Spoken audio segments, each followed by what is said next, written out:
Glamlite did a Breaking Dawn Part 1 collab with Twilight. You know I had to get it, so let's review the whole entire collection. This box is heavy.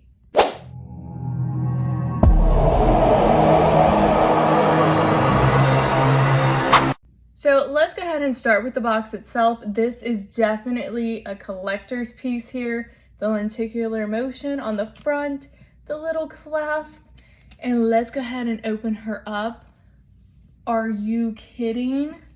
This presentation is everything, and there's even like a little silk lining in the bottom.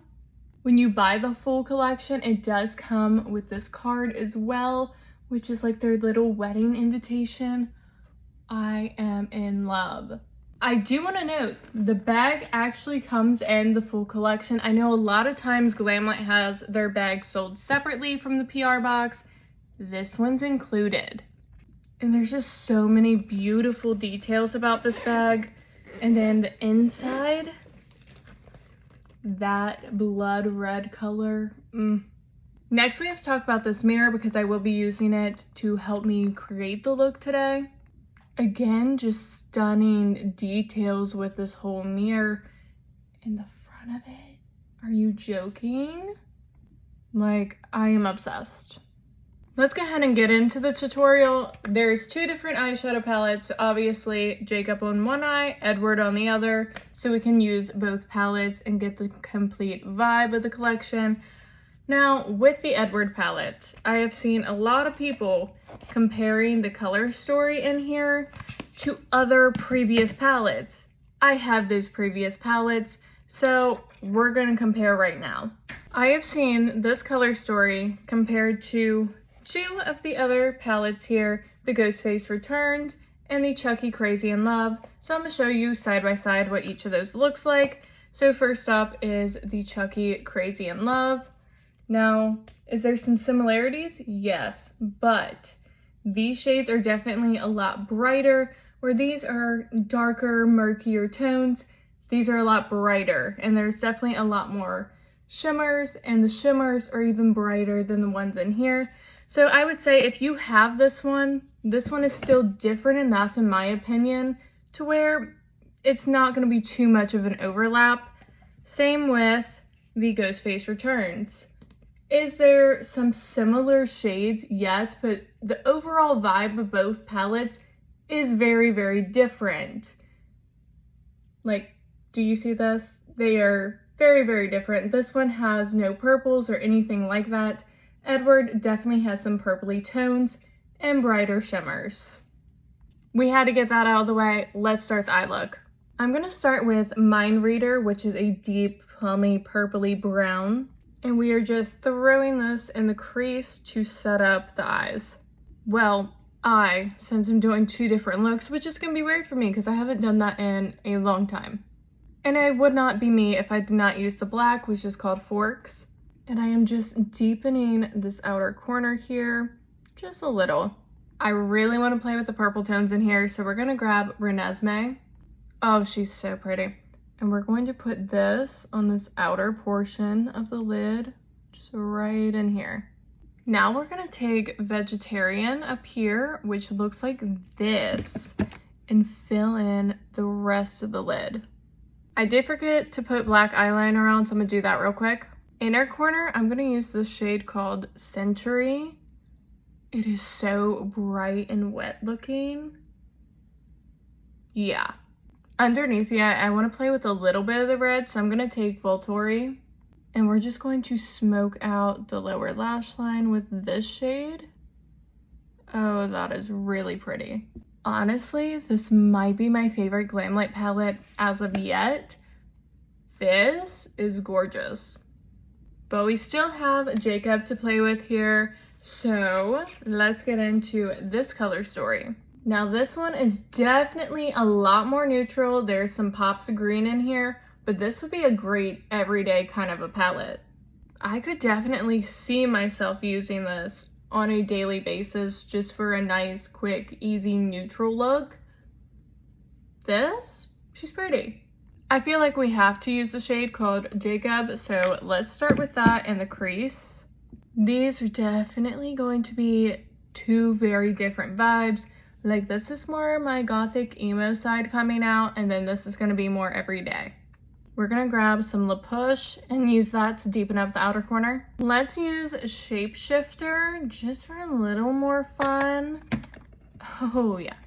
And we're going to use this on this outer portion of the lid. And then we're going to go right above that with Imprint, and we're going to use this on the rest of the lid. And this is what that looks like. They are both very glittery, but this is definitely a lot more neutral wearable compared to this. Now with this palette, I feel like there's not a shade light enough to take in the inner corner, so I think we're just going to use the highlighter that the collection comes with for that. But let's take Loyal, which is this green shade, and use it on the lower lash line. Just add a little more color, balance things out a little more. Also a stunning eye look. But let's jump into the highlight. Again, the packaging, it gets me every time, and it has I do stamped into it. Like I said, we are going to use this for this inner corner just because there wasn't a shade light enough. That is so pretty.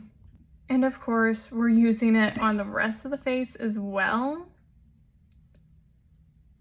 Yes, Glamlite just knows how to do highlights. And this is so wet looking too. No notes. No notes. Love it. I think I'm going to need to buy a backup of this because this might be my new favorite Glamlite highlight. I used to be really, really, really obsessed with the Scooby-Doo ones, but those got discontinued. And they're green and purple. So something like this is a little more wearable every day.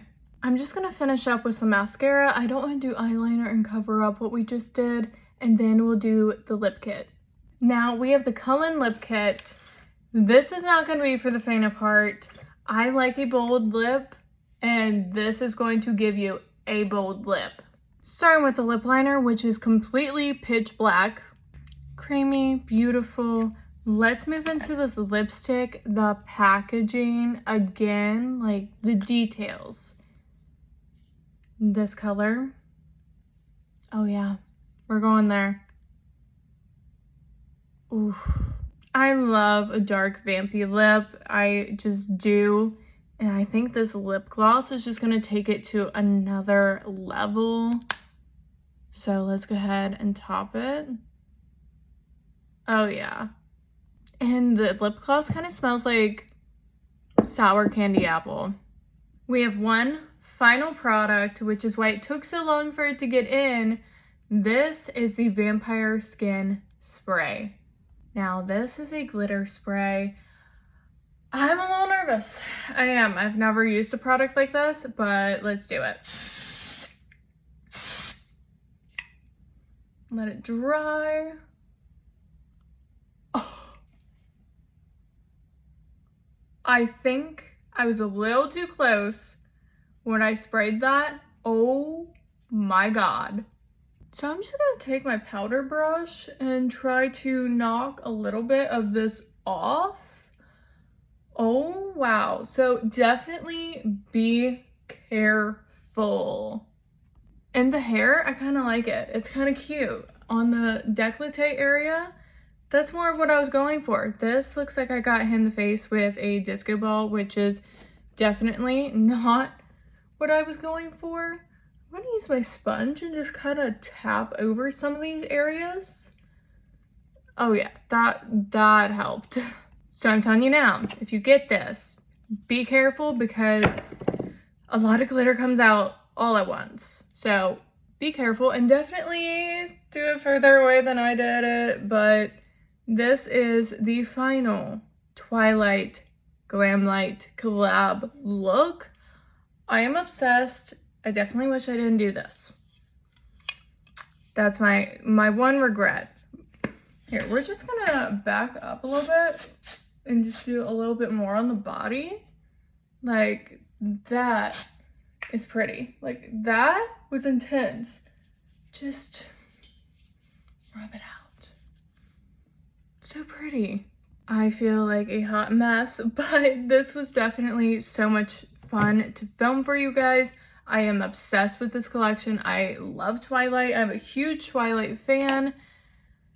Please don't ever let me play with glitter spray ever again, because that was a little much. And now I am covered in glitter and definitely need a shower after that. But thank you guys so much for watching. If you like makeup content, if you like reviews, definitely like and subscribe before you leave. And until next time, I'll see you guys later.